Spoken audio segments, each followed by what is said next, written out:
Engaged na ba sila? Claudine Barreto nagsalita na sa relasyon kay Yasser Marta. Ang ganda-ganda at ang sexy-sexy ni Claudine Barreto ngayon. Sabi nga, mas mukha pa siyang bagets ngayon. At dahil sa ganda ni Claudine, iisipin mo nga na may nagpapasaya sa kanya ngayon. Kaya ang tanong, may boyfriend ba si Claudine ngayon? O handa na ba siyang magmahal ngayon? Kung darating, darating. Pero, ang priority ko ay ang mga anak ko. Hindi baling mag-isa ako sa buhay balang araw, basta mabigay ko lang ang buhay na gusto nila. Like gusto nilang mag-aral abroad, gusto nilang pumasok sa ganitong business, gusto ko maging parte ako noon. At wala pa ako sa panahon o sa stage, sa phase ng buhay ko, na kaya kong i-share ang sarili ko, yung love ko sa iba, dahil sa kanila pa lang, enough na talaga, sagot ni Claudine. O handa na ba siyang magmahal ngayon? Kung darating, darating. Pero, ang priority ko ay ang mga anak ko. Hindi baling mag-isa ako sa buhay balang araw, basta mabigay ko lang ang buhay na gusto nila.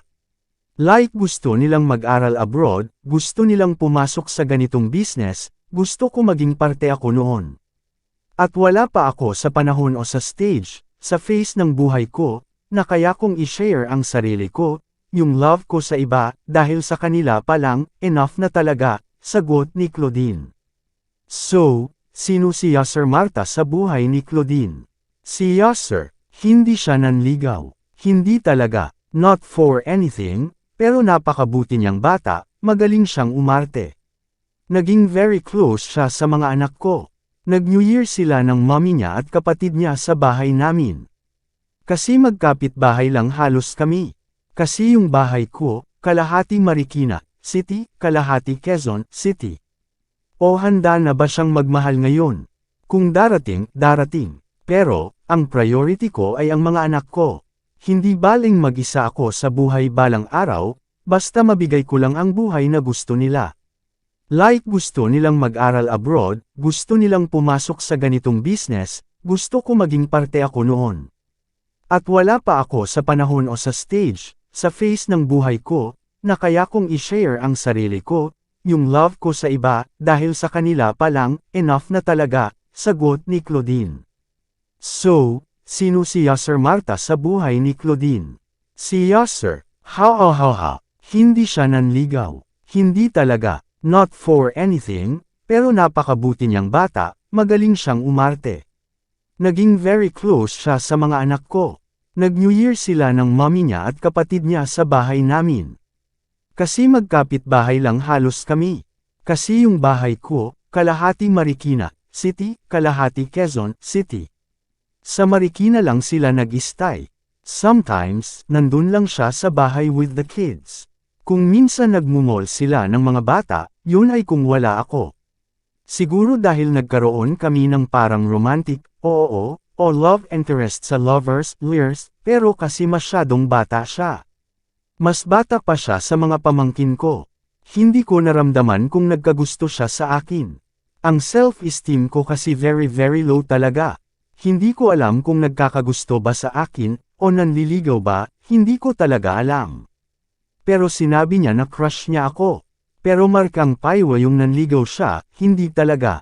Pero naging very important part siya sa buhay namin. Mahal namin siya talaga ng mga bata. Pero ang tagal na namin siyang hindi nakikita. Pero, yung memories niya with the kids talaga, I will cherish it talaga. At kahit sino na nagmamahal sa mga anak ko, mamahalin mo rin talaga. At mabuting bata talaga siya. At naniniwala ako sa talent niya. Pero wala talaga. At gusto ko talaga ay clear yung mga kumakalat na kesyo engaged na ako, ganyan sa kanya. Yung kay Yasser, wala talagang mali siya. Ang mga fans lang siguro ang nakaisip dahil sa lovers, years. At saka, hindi ko type ang bagets. Mas gusto ko ang matanda. Dear diretsong sabi ni Claudine. Anyway, masaya nga si Claudine na may pelikula siyang ipalalabas, ang When Magic Hurts, na dinirect ni Gabby Ramos. Sina Beaver Magtalas, Mucha Orquia, Maxine Trinidad, at introduce nga ang baby niyang si Ariana Barreto. Ang mga fans lang siguro ang nakaisip dahil sa lovers, years. At saka, hindi ko type ang bigots. Mas gusto ko ang matanda. Dear Diretsyong sabi ni Claudine.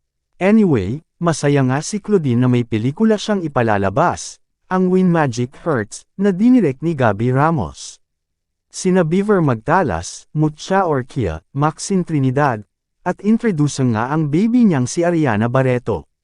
Sabi nga ni Claudine, masayang-masaya siya dahil ang gagamitin na theme song sa When Magic Hurts, ay ang theme song din ng movie nila noon ni Rico Yan, ang Good to Believe in Magic.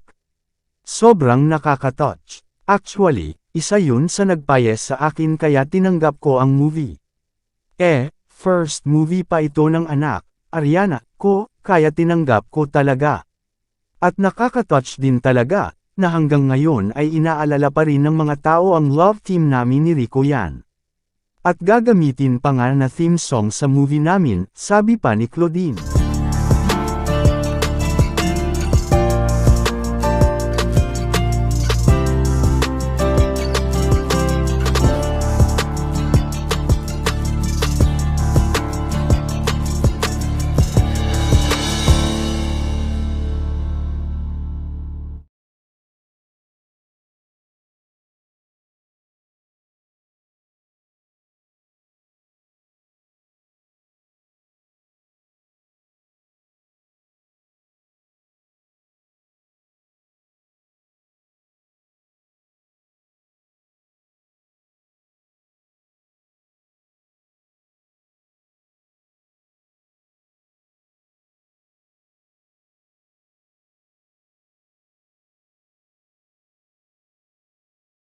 Ang mga fans lang siguro ang nakaisip dahil sa Lovers Lears.